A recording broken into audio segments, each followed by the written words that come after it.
Olá a todos, bem-vindos a mais um episódio do Deus no Comando. Hoje viajo até a Herdade do Porto Sol para conhecer o patriarca da família Bourbon de Linhaça. E não estou a falar do Henrique Bourbon de Linhaça, interpretado pelo ator Marco Delgado, mas sim do Henrique Cardoso Dias, ele que é um dos argumentistas principais, provavelmente o criador desta ideia de O Pôr do Sol, a grande série de humor da RTP1 que foi um verdadeiro sucesso em 2021 e que dentro de dias se prepara para estrear a sua segunda temporada. Estive à conversa com o Henrique não só sobre este projeto e o que vem aí nos próximos episódios desta segunda temporada, mas também sobre esta arte de escrever humor para televisão. Ele que já foi responsável por formatos como Telerural, Sete Vidas, Os Compadres, Hotel 5 Estrelas, Sete Pecados Rurais, A Casa é Minha, Desliga a Televisão e até Da Mood, que também passa na RTP1. Bem, o melhor é mesmo dar espaço ao Henrique Cardoso Dias para me contar tudo sobre isto de escrever humor para televisão e, claro, para me falar mais do Pôr do Sol... Ok, não vou cantar que eu não sou o Toy. Vamos a isto. Alô? Olá Henrique, boa tarde. Tudo bem? Está tudo ótimo, consigo também? Tudo bem. Trata-me por tu, por favor. Pá. Posso? Pronto, é mais fácil. Confesso que é mais fácil, mas como não tinha confiança, pronto. Estás à vontade. Ok, Henrique, olha, obrigado antes de mais por teres aceito então o meu convite para estar à conversa comigo. Não te vou roubar muito tempo. E eu estava aqui a pensar, quando estive a preparar a entrevista, pensei assim, já deve estar farto no bom sentido de dar entrevistas sobre Porto Sol, não é? Então, ultimamente... Um bocadinho, pronto. Um bocadinho, acredito. Então pronto, o que é que eu pensei, e se tu aceitares fazemos isto, que é, vamos deixar Porto Sol mais para o fim da nossa conversa, e eu gostava de explorar aqui um bocadinho, não só a tua carreira em si, como esta arte de escrever para a televisão e escrever humor, sobretudo. Pode ser? Vamos falando um bocadinho sobre isto e depois vamos ter a Porto Sol lá mais para a frente. Vamos Tá embora. Pronto. Então, olha, ia começar isto por falar de ti, porque eu gosto, quando faço estas entrevistas, de perceber de onde é que as pessoas vieram, no fundo. Tenho aqui à minha frente. Quem é que tu eras quando eras criança? Que tipo de criança é que tu eras? Lembras-te? Epá, era um bocadinho aquele clássico do palhaçozinho da turma. Já eras o que mandavas as piadas? Já era um bocadinho o clássico do gajo que fazia as piadas e que imitava os professores. E pronto, que é aquela coisa muito clássica, muito clichê, mas no meu caso é verdade, já vem daí.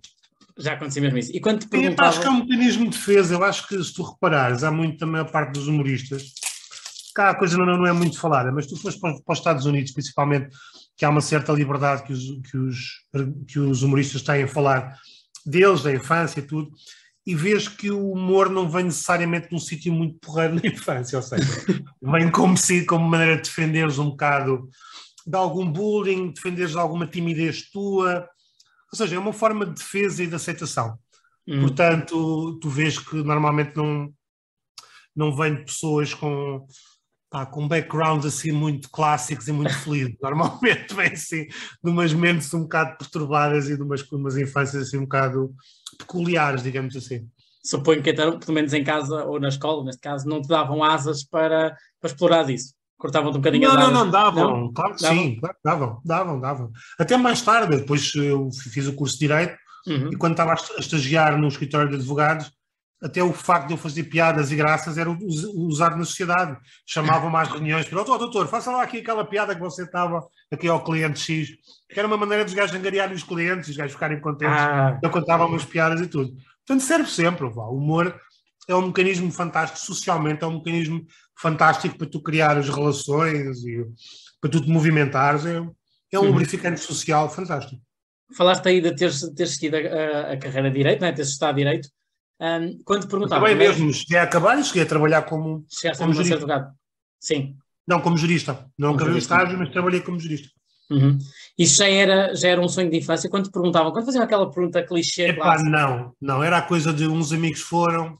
E tu vês uns filmes americanos em que os gajos estão em tribunal e aquilo é giro, é assim, uns gajos dizem umas coisas, e depois há uns amigos que vão e tal, e tu vais indo. Nunca foi tipo um sonho nem nada. Adorei o curso, ao contrário do que as pessoas dizem, grande seca, não, adorei o curso. Acho que foi uma ferramenta que desse uma espécie de quadro para a análise da vida em sociedade e uma série de coisas. O curso é muito interessante. Agora, a vida de advogado é a coisa mais seca do mundo. Mas o curso intelectualmente é estimulante. Agora, a vida de advogado, os prazos, os requerimentos, aquelas porcarias, andei uns meses naquilo e disse, e era a pessoa mais infeliz do mundo. Não queria aquilo para a minha vida. Houve assim um momento em que te fez esse clique ou foi acontecendo? Foste percebendo que Não, aquilo... aquilo foi, ou seja, aquilo estava a correr bem, as perspectivas eram boas, eu estava numa cidade muito boa, portanto teria um futuro fantástico naquilo que estava a fazer, fazia aquilo bem, tanta coisa teria corrido bem. Mas houve coisas que marcaram. Uma foi o primeiro momento em que eu vi Monty Python, que estava a fazer um zapping pelo Canal 2 e passei por Monty Python, e na altura o Eduardo Madeira era meu colega de secundária. E eu, vejo aquilo, não vi telemóveis, obviamente, ligo para o telefone fixo para eu dizer, põe no Canal 2 e vê lá o que é que está a dar. E ficámos os dois a ver Monty Python ao telefone, e não conseguimos falar nem rir, porque aquilo era tão fora, tão estúpido, Sim. tão estranho, que a primeira reação foi tipo, desligámos, depois encontramos e vimos um café, e aquilo que era mim, que era ele, mudou-nos bastante, perceber que havia aquele tipo de humor e não sei o que mais. E depois eu e ele começámos a fazer sketches, íamos às festas e fazíamos já sketches de Monty Python os dois e tal. E um dia muito mais tarde, eu e ele estávamos numa festa de um amigo comum, onde estava o João Quadros, que trabalhava nas produções fictícias, eu e o Eduardo estávamos a fazer as palhaçadas, e o João disse, eu trabalho numa coisa que é as produções fictícias, escrevemos humor e tal, vocês têm graça, não querem mandar para lá um sketch para testarem. E o Eduardo fomos para casa a pensar naquilo, onde está, pode-se ganhar dinheiro com isto, e pronto, e fizemos um sketch que foi o Batista Baixa, onde é que estavas no 25 de Abril, foi a primeira coisa que escrevemos, enviámos, o Nuno Artur adorou, o Herman adorou, gravou, e pronto, e a partir daí, pronto. Comecei ali a conciliar as duas coisas, a advocacia e as produções fictícias, depois chegou uma altura que já não dava. Há um momento em que tu percebeste que isto do humor, que era possível ganhar dinheiro e fazer vida. Sim. Eu percebi logo que se ganhava muito dinheiro com aquilo. Quando comecei, não fazia ideia, mas quando me pagaram a primeira vez, o primeiro sketch, percebi que ganhava-se muito dinheiro naquela altura. Sim. Não é que hoje se ganhe mal, não se ganha bem, mas naquela altura ganhava-se muito dinheiro. E eu, quando vi aquilo, percebi. O único problema é que, enquanto a advocacia seria uma coisa com uma estabilidade, percebes, grande, tu ali podias ganhar muito bem numa semana ou num mês e depois estar muito tempo sem ganhar, percebes? Era muito mais instável. Problema, mas se ganhava muito, ganhava-se muito dinheiro. Muito dinheiro. Tirando esse sketch que tu fizeste para mostrar, quase como uma amostra, né? Como demonstração, qual foi o primeiro que assinaste? Foi esse o primeiro. Foi o primeiro. Foi o Batista Baixo, onde é que estavas no 25 de Abril, para o Herman, ainda foi para o Herman na rádio e depois foi adaptado para o Herman Enciclopédia. Foi a primeira coisa que eu escrevi. Foi a primeira coisa e correu muito bem, por isso é que continuaste. Sim, é estranho. Início, a primeira coisa que tu escreves, ser logo gravada pelo Herman e ter tido o sucesso que teve. É muito estranho, pronto, correu bem. Não é só isto, não tem nada, não tem só a ver com talento, tem a ver com sorte, tem a ver com as pessoas certas, estás no momento certo, tudo aquilo se conjugou para correr muito bem, pronto, e a partir daí as coisas começaram muito rapidamente a evoluir, a perceber que por ali havia um caminho, a perceber que se ganhava bem, e foi então chegar à altura em que tive a coragem de dizer, ok, isto que eu quero fazer. Liguei ao meu pai e disse, olha, vou sair da Sociedade dos Advogados e vou-me dedicar a escrever palhaçadas, e o meu pai meteu-se num avião e veio ter comigo, que não estava cá na altura. A dizer o que eu estava a fazer à vida e depois lá lhe expliquei que era aquilo que queria fazer e ele, pronto, teve que aceitar. Não há problema ter um filho palhaço no bom sentido. Não, o problema dele não tinha nada a ver com o palhacismo, ele estava-se a borrifar um bocado para o palhacismo, estava-se preocupado, era com, ok, as palhaçadas agora estão a dar dinheiro, e daqui a um mês, e daqui a um ano, e daqui a 5 anos, enquanto que, como eu disse, eu estava numa das maiores cidades, 10 maiores cidades de advogados em Portugal, ou seja, a minha vida por ali estava muito mais que assegurada, só que era profundamente infeliz. A verdade é que tu vais para este caminho do humor, não é? Da escrita pelo humor, fizeste muitos projetos, já tens muitos projetos, eu tinha aqui uma lista gigante deles que tens feito, e eu acredito que não haja aqui uma fórmula para se chegar ao humor, mas não se esgota a criatividade, não há momentos em que tu pensas, não consigo fazer mais. Eu acho que isto é uma profissão um bocadinho canibal, digamos assim, uma coisa autofágica. Porque eu acho que nós estamos sempre a consumir e a buscar as experiências que nós temos como material de trabalho. Ou seja, eu acho que quanto mais rica for a tua infância, a tua juventude e a tua vida hoje em dia, mas principalmente a infância e a juventude porque marcam-nos para sempre, para uma série de coisas. Mas mesmo hoje em dia, quanto mais rica for a tua vida, as coisas que tu fazes, as coisas que tu vês, as coisas que tu passaste, onde tu foste, mais material tens para tu trabalhar. Agora, como em tudo na vida há exceções, há pessoas, obviamente, que criam mundos que nunca existiram e não é uma coisa autofágica porque nunca lá tiveram. Sim. Mas acho que quanto mais experiências tu tiveres, mais isso funciona como alimento para a criatividade, para a imaginação, e acho que isso vai acontecendo. E acho que ao longo da nossa vida nós vamos estando sempre a consumir uma série de coisas que foram a nossa infância, as nossas experiências na nossa vida. Por isso é que é tão importante estar sempre de não envelheceres, no sentido de estar sempre de olhos abertos, estar sempre atento ao que é feito, ao que é escrito, ou às séries que saem, aos filmes que saem, aos livros, à rádio, aos jornais, a tudo o que está a passar, a sair fora, a ir jantar, a ir a sítios. Pá, isso é muito importante para tu estar sempre muito dentro do teu tempo, porque o humor faz muito como um fenómeno de identificação, ou seja, tu tens que saber o que é que neste momento as pessoas se identificam para fazeres humor com essas coisas, porque senão acabas por ficar um bocadinho dissociado do que está a passar. Claro, crias o teu nicho e funcionas com o teu nicho até o teu nicho ir desaparecendo. Pronto, eu acho que é muito mais rico estarmos atentos ao que está a passar na sociedade e tentar ter esse olhar sobre as coisas. Agora, isto é um material com que tu trabalhas. Depois há outra maneira, que é a forma como tu olhas para as coisas. Eu acho que os humoristas olham para as coisas de uma maneira diferente. Tem uma espécie de uma grelha que olha sempre ao ridículo. Em qualquer situação de tragédia, de alegria extrema, de felicidade, o que me vem sempre ao de cima é o ridículo. É o ridículo. Consegues sempre encontrar o lado engraçado. Epá, eu estou a ver um jogo de futebol, imagina, uma final das Champions em que está a jogar a minha equipa, não aconteceu nos últimos tempos, mas vamos imaginar. A final das Champions está a jogar a minha equipa. Epá, não podia ser um momento mais tenso e mais emotivo. Mas há uma merda qualquer que acontece ali que eu vejo o ridículo no meio daquilo tudo, apesar de estar excitadíssimo de ganhar uma Champions. Em todos os momentos, nos momentos de maior tristeza que eu tive na vida e algumas tragédias, como todos nós temos, eu consegui encontrar o lado ridículo que havia naquilo. E eu acho que isso é uma maneira particular de olhar para a vida e para as coisas. Estou só aqui a pensar, é fácil os teus amigos conviverem contigo? A pensar, estou num ambiente assim mais sério e tu encontras o ridículo nas coisas todas. Não, mas isso não é uma coisa que eu verbalizo. Pensas só, não dizes? Não. Algumas vezes quando estou com malta que eu estou mais à vontade, digo, pá, olha para isto. Mas às vezes estou numa situação qualquer, está um jantar com 500 pessoas, podem dar a falar do assunto, e eu estou a fazer uma espécie de checklist das coisas ridículas e a guardá-las, não são propriamente verbalizadas. Pá, eu não sou nada, detesto aquelas pessoas que estão sempre a fazer piadas e sempre a fazer graças, que é uma coisa super cansativa. Não tenho, ainda por cima, como isto é a minha vida, imagina, estás num jantar com aquele gajo que está sempre a dizer, não tenho paciência. Deve ser terrível isso. Tirem-me este gajo daqui, sim, não quero.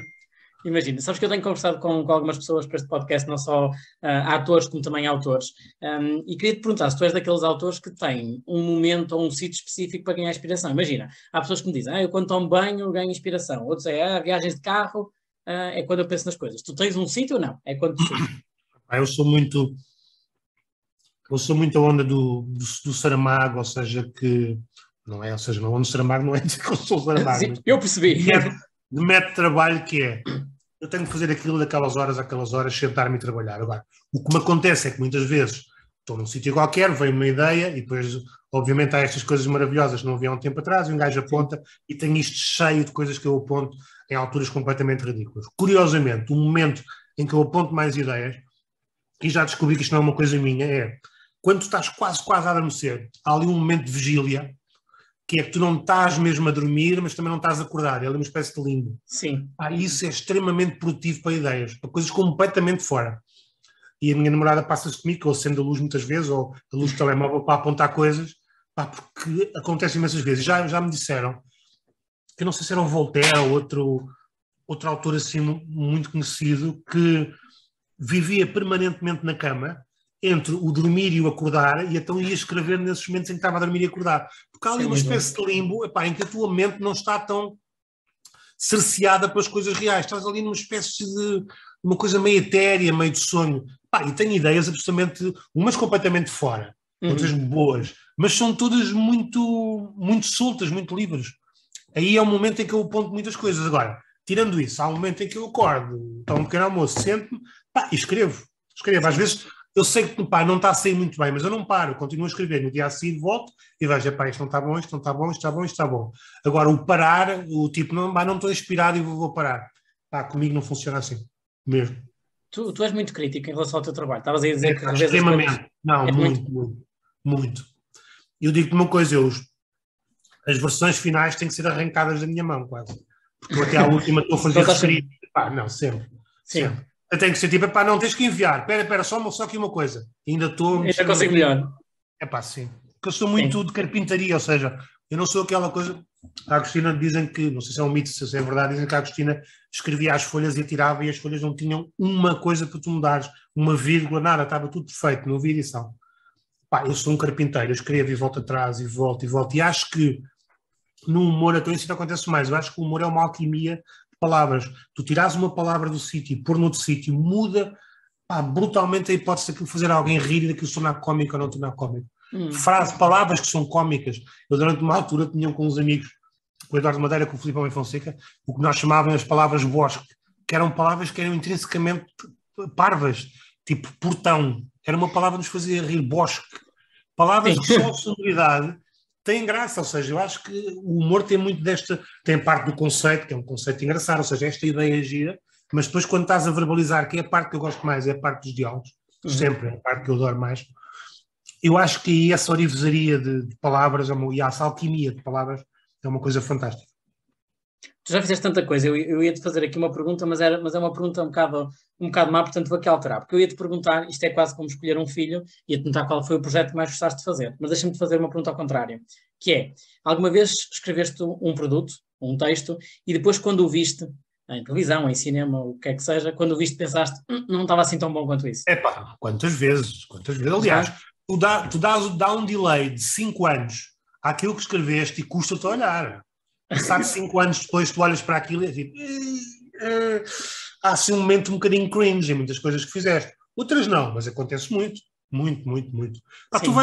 Isto é uma evolução constante que acontece, então tu nunca neste ofício da escrita, tu nunca chegas a um momento em que claramente eu acho que já estás a dominar perfeitamente tudo e técnico. Quando isso acontece, é sinal que alguma coisa está muito mal com a tua autoestima e com o teu ego, ou então alguma coisa está muito mal com a tua aprendizagem, uma das duas coisas, porque isto é um processo constante de aprendizagem e depois, ainda por cima, trabalhamos num meio que está sempre a evoluir, ou seja, o modo de contar histórias está bem que, ou seja, a parte mais basilar é igual, a maneira como tu constróis uma história é igual desde Aristóteles, desde Platão, que a maneira como tu contas uma história é igual. Desde a poética, a poética já tinha lá tudo sobre a maneira como tu contavas uma história. Agora, os tempos mudam, a maneira como tu fazes a construção muda, há uma série de coisas que vão mudar. A maneira, tu vês hoje em dia séries ou filmes um bocadinho antigos, e a estrutura narrativa está lá, mas os tempos mudam, a maneira como tu fazes o delivery muda, há uma série de coisas que mudam. E se tu não estás atento a isso, na maneira que tu escreves, porque a nossa escrita é técnica, não é uma escrita literária, se não estás atento a isso, vais ficando para trás completamente. Portanto, estás sempre a aprender, sempre. Sim, essa questão da evolução. A verdade é que tu passaste por já diferentes fases do humor, não é? Em Portugal, já trabalhaste em diferentes fases. Consegues-me dizer em que fase é que estamos agora? Olhando para o humor que se faz em Portugal, consegues-me dizer se estamos numa boa fase, numa má fase? Já temos melhores dias? Eu acho que estamos no... Ou seja, eu acho que desde que eu me lembro de escrever humor, que eu me lembro de ligar ao humor, acho que em Portugal, e agora falando em Portugal, houve coisas... Houve o Herman, claramente foi uma coisa marcante, e não estou a ir para trás, porque para trás o Solnado e tal já não me apanhou muito, portanto vou ir para a frente. Sim. O Herman, claramente uma coisa muito marcante. Depois a seguir tens o Levanta-te e Ri, que eu acho que foi muito marcante. Tens os Gato Fedorento, que eu acho que foi muito marcante. Sim. E sinceramente acho que ainda não aconteceu a próxima coisa que seja muito marcante. Acho que estamos numa fase de acontecerá alguma coisa que marque, mas claramente para mim as coisas marcaram o humor desde que eu estou a escrever humor, que marcaram mesmo no sentido de haver uma coisa disruptiva. Foi o Herman, claramente foi totalmente disruptivo, nasceu uma coisa nova em Portugal. O Levanta-te e Ri libertou uma coisa que se fazia em clubes de comédia, que era meio obscura, que era o stand-up, para uma coisa mais mainstream. Os Gato Fedorento trouxe uma série de um estilo de humor e uma liberdade que também já estava a ficar, já tinha desaparecido desde o Herman, e a partir daí há coisas boas, obviamente, mas não me lembro de nada que tenha sido disruptivo nisto. Agora, há coisas boas a partir daí, e no meio há coisas muito boas. Eu gosto muito de coisas que o Bruno faz, imensas coisas boas que foram feitas. Agora, realmente disruptivo, acho que foram estas três: o Herman, o Levanta-te e Ri. O Levanta-te e Ri, não nenhuma pessoa em particular, ou seja, aquele movimento. O formato em si, sim. Sim, que até acho que depois aquilo degenerou. Acho que algumas das pessoas que começaram ali, depois aquilo tornou-se um bocadinho contraproducente, que as pessoas, algumas ficaram fechadas numa espécie de um estilo de humor e num estilo de piadas. Mas foi importante na altura, e os Gato Fedorento, acho que foram as 3 coisas marcantes até hoje no humor em Portugal. Desde que eu comecei, ou seja, sei que o Revolucionário teve uma importância muito grande, mas isso já não faz parte da minha... Sim, estou a falar daquelas fases que tu foste vivendo, não é? Enquanto trabalhador. Acho que foram essas 3, claramente. Agora, a nível internacional há outras, por exemplo, o The Office marca uma mudança muito importante. Há uma coisa que eu acho agora que é brilhante, não tem tido uma grande... Quer dizer, tem tido repercussão internacional, cá não tem muito, que é What We Do in the Shadows, que é uma série da FX, acho que eu passo na HBO, que é absolutamente brilhante e também é uma coisa que quebra um bocadinho os paradigmas. Ou seja, internacionalmente há muitas coisas, o VIP para mim é absolutamente genial também, indo mais para trás o Friends, ou seja, há muitos saltos destes ao longo no humor que tu vês internacionalmente. Agora, em Portugal, eu claramente acho que estes 3 foram os mais importantes, apesar de, além disso, terem sido feitas muitas coisas boas e brilhantes, mas não mudaram nada. Estas 3 mudaram, ou seja, influenciaram todos os outros, acho eu. Sim, eu até te podia perguntar aquela questão que toda a gente faz, que é aquela questão dos limites do humor, que se fala muito, mas queríamos aqui se calhar horas, mas deixa-me só te perguntar, quando escreves um texto, tu preocupas-te com esta questão do que é que as pessoas vão dizer e se vais ferir aqui suscetibilidades em algum campo, ou não te preocupas? Escreves e pronto. Tem a ver com o meio. Tem a ver com o meio. Assim, eu não tenho limites nenhums para o humor, estou a borrifar para essa conversa, os meus limites são os meus, são aquilo que eu acho que posso dizer e que tenho bom gosto. Portanto, essa conversa nunca me fez sentido. Agora, tem a ver com os meios. Eu estou a trabalhar para a RTP, que é um canal público que pode ser visto por uma criança, que é um sinal jornalista, que é pago pelo dinheiro de todos. Eu tenho que ter em atenção algumas coisas. Se eu escrevo para um canal cabo, aí a limitação já é menor, porque já é uma coisa que já está fechado, já tens que lá ir, não é sinal aberto e tudo mais.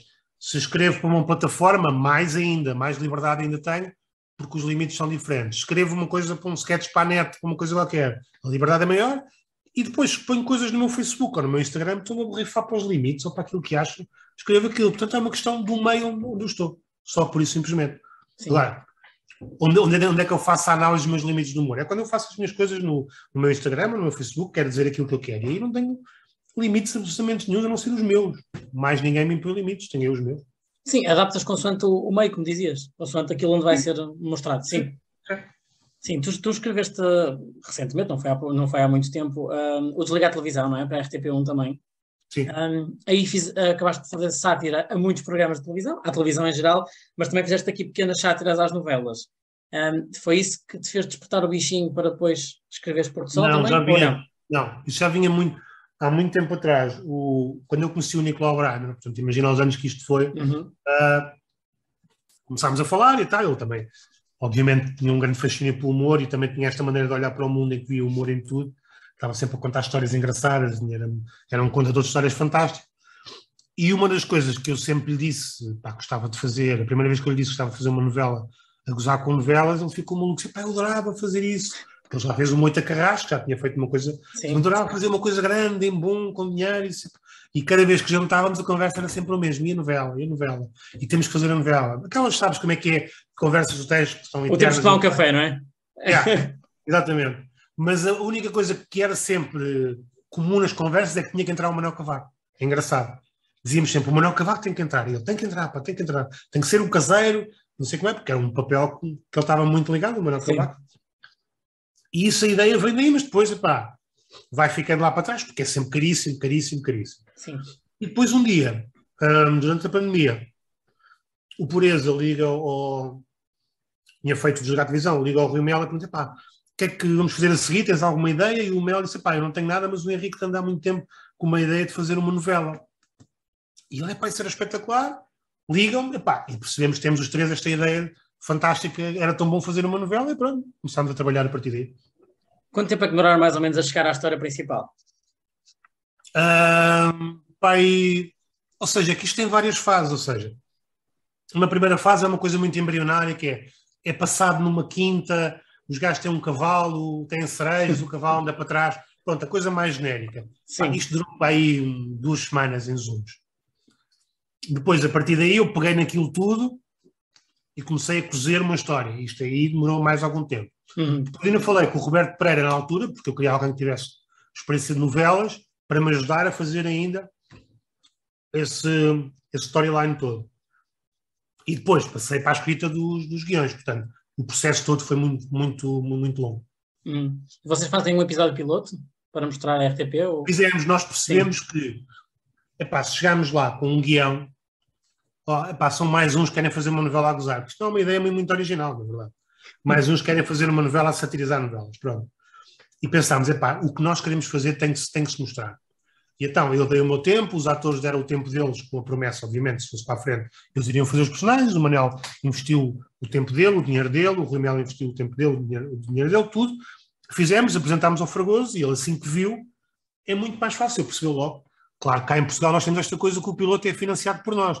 Nos Estados Unidos os pilotos são os canais que dão dinheiro para, então essa ideia gira, vão lá fazer para ver se isso é bom. Cá, infelizmente, ainda estamos nesta onda, temos que nós meter no nosso dinheiro e no nosso tempo e fazer uma coisa de, fizemos 7 minutos, ou o que é que foi, para mostrar mais ou menos o conceito. O feedback foi logo positivo, disseram logo, é para avançar. Foi logo, sim, assim que ele viu, assim que o Fragoso viu, disse, é isto mesmo, bora. Olha, uma pergunta curiosa, se calhar parva, porquê o nome? Queríamos uma coisa completamente inócua. Pôr do sol, como manhãs de... aquelas coisas para as novelas, as manhãs do orvalho da tarde, manhã da madrugada, sei lá, aqueles nomes não querem dizer nada. E depois acabou por dizer. Sim. Acho que eu estive a ler algumas entrevistas que já tinhas dado também sobre Pôr do Sol, para tentar aqui fugir um bocadinho às perguntas habituais.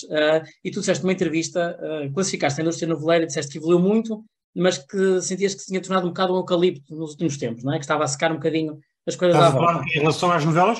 Sim, em relação às novelas. Sim. Tu tinhas dito isto. Sim. E esta metáfora que eu vou fazer também é um bocadinho arriscada nestes tempos, mas quando começaste a explorar esta questão das novelas, até juntamente com o Roberto Pereira, que tinha mais experiência em novelas, a perceber que tinhas aqui uma área facilmente inflamável também para fazer humor. Quanto mais exploraste as novelas... Não, logo no início, não. Era óbvio, mas não era óbvio só para mim, sabes?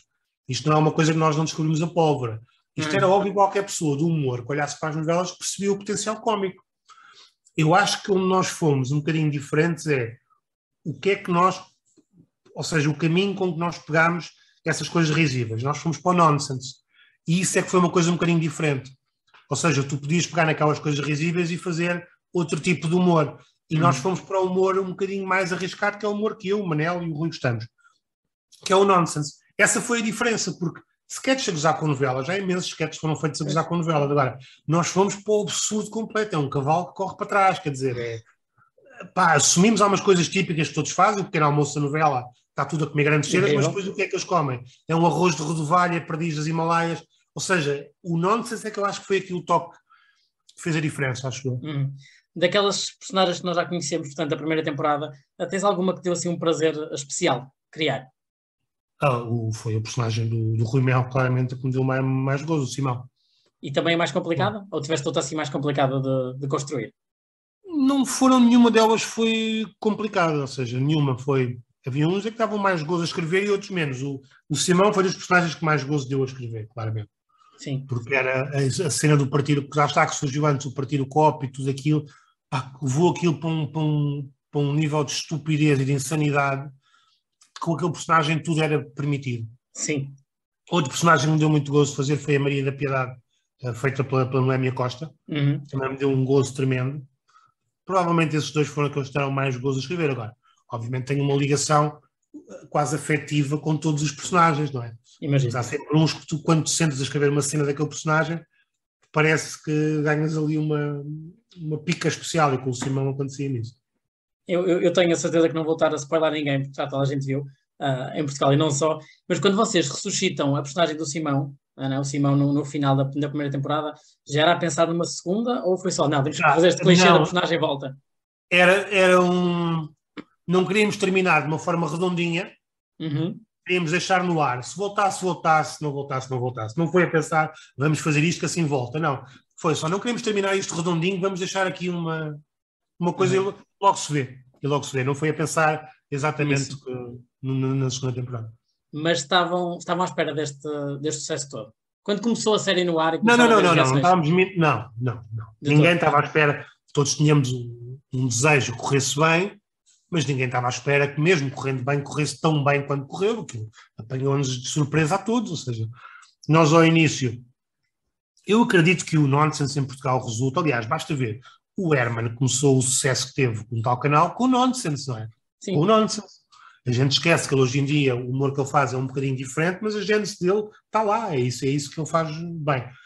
Portanto, eu acho que o Nonsense, se for bem feito, é uma coisa que resulta sempre. Agora, ultimamente em Portugal o humor é muito feito a traço grosso e o Nonsense, para ser bem feito, tem que ser exatamente o contrário, tem que ser uma coisa inglesa.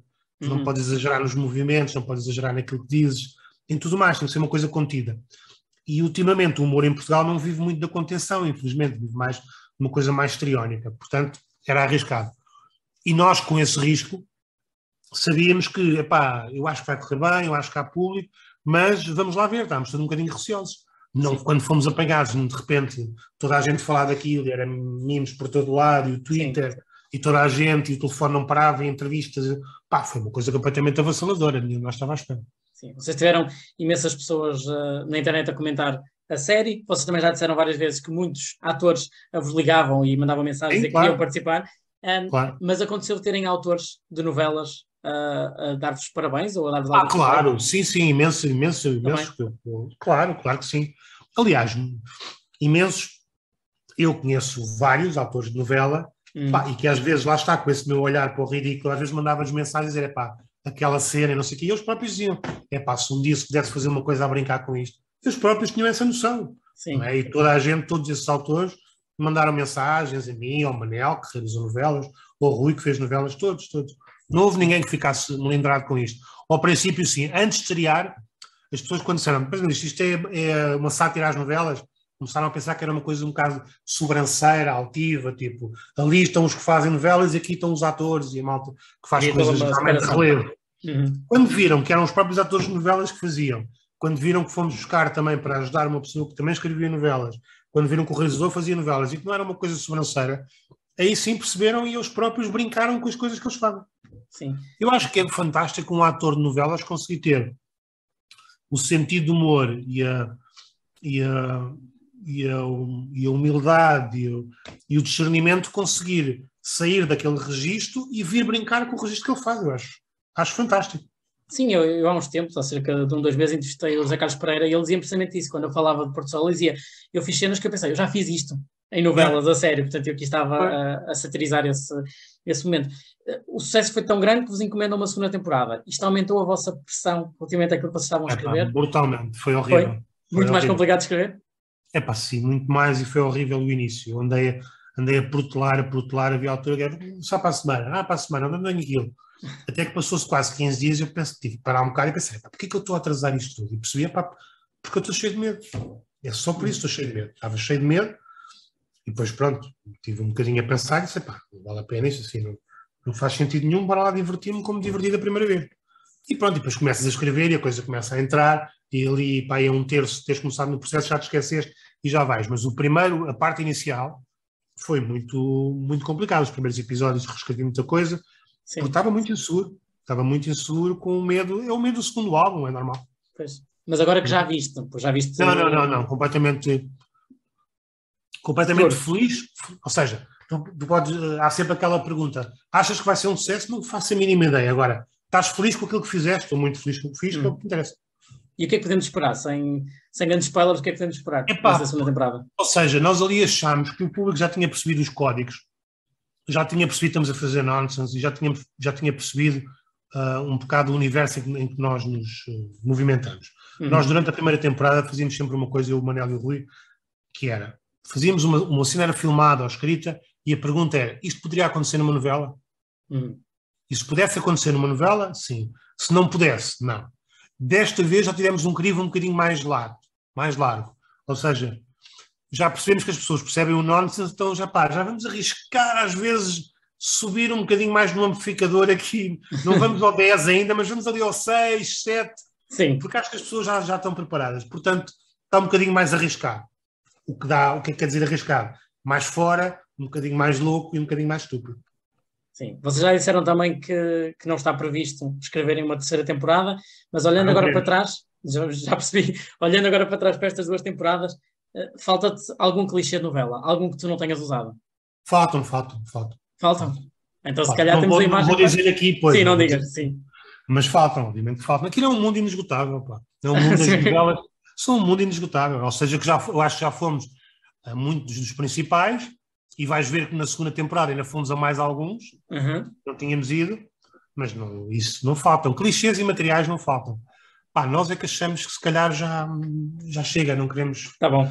Eu acho que a pior coisa que se pode fazer é dizer, a outra temporada, esta temporada já não é tão boa. Quando isto acontece, para mim eu acho que temos que ganhar este hábito de sair em alta, acho eu. Sim. Portanto, esperemos que corra bem esta segunda temporada e que a gente saia em alta e depois, ideias não nos faltam para outros projetos. Já estamos a trabalhar outras coisas, portanto... Sim. Portanto, achas que não vale a pena estar a estender demasiado e agora sair em bom, não é? Olha, uma última pergunta para ti, até porque também já estamos a terminar o nosso tempo. Há um bocadinho falávamos sobre esta questão das fases do humor e de poder haver aqui uma reviravolta ou não. Achas que há alguma coisa que vá mudar em televisão e em humor depois do Pôr do Sol? Isto é, que passado uns anos se diga assim, há um antes Pôr do Sol e um depois Pôr do Sol naquilo que se fazia em televisão. Até pode ser até nas próprias novelas, se achas que alguma coisa pode mudar. Não, acho que não vai mudar nada nas novelas porque aquilo está... Ou seja, não é que as pessoas que as fazem não tenham noção de algumas coisas um bocadinho cómicas que estão a fazer ou um bocadinho fora que estão a fazer.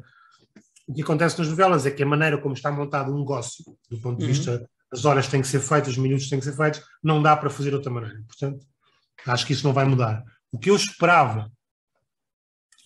que mude, é que as pessoas deixem de olhar para o nonsense como olhavam antigamente, porque um monte de vezes, o nonsense sempre foi a minha praia. Desde que comecei a escrever nas produções fictícias, é isso que eu gosto e é aí que eu me sinto confortável. Aliás, o Telerural, que foi outra coisa que eu fiz durante imenso tempo, o Telerural era nonsense da aldeia. Era nonsense rural.